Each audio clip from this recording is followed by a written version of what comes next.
phases of training, this is how I break it up into a summer of 12 weeks, a transition. It's called a bridging period for us, where we bridge into the intervals, which is going to be 4 to 6 weeks, and then the competitive peak period, where you're still doing intervals, but the focus is now not on the training, it's on the meets. You see, early on, the focus thematically is on training. At the end of the season, it's on the meets. So our last 3 meets, it's all about the meets. You're doing everything in training to be ready to run fast at the meets. That's what it's about. First half of the season, the first 4 meets are 3 meets, really. We run 6 meets, basically. It's not about that at all. In fact, one of those meets, we don't even race it. We just run a threshold run there. The summer, never increase more than 15% a summer.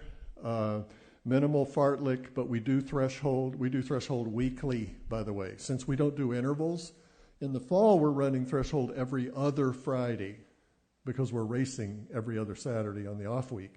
So in the summer, we're not usually racing and we're not doing intervals, so we do threshold every week. 1 threshold, that's our big day every week.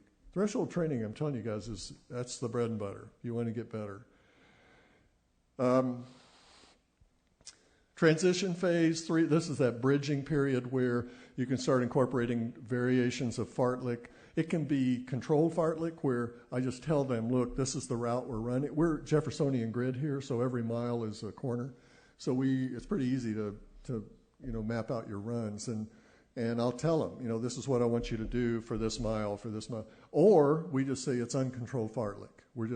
You're on your own. Go as a group, have fun. Either have fun, work hard. This is sort of that Lydiard thing. Your perceived exertion rate, the PER, I'll say, okay, we're doing a fartlek today, non-controlled, PER of 7. Okay? Now that's a very different run than if I said, okay, uncontrolled fartlek, PER of 9. That means, okay, we're working hard. We're going to be shifting leaders and working hard. So anyway, whatever your goal is that day, I always put a PER on it. I tell them what the run is supposed to be in terms of exertion rate. And it's feel. It's about feel. It's not about pace. It's not about, wearing that, watching that clock every mile. It's about feel. If you can get them to where they don't need a watch, then you're on the right track. Mileage is building slowly. It just keeps on building. We don't stop. I mean, the mileage just keeps on building in our program all the way up to the target. Try to stay on soft surface. The intensive period or the interval period, we don't have more than 2 hard days a week. It's just, I use, and this is just me, it's one guy, but 72-hour rule. So if I hit them hard, and Tuesday is hard, we work hard on Tuesday. Then Wednesday, Thursday, I don't come back again until Friday if we're not racing, Friday. And if we're racing, they get an extra day. They get 1 more recovery day before the race.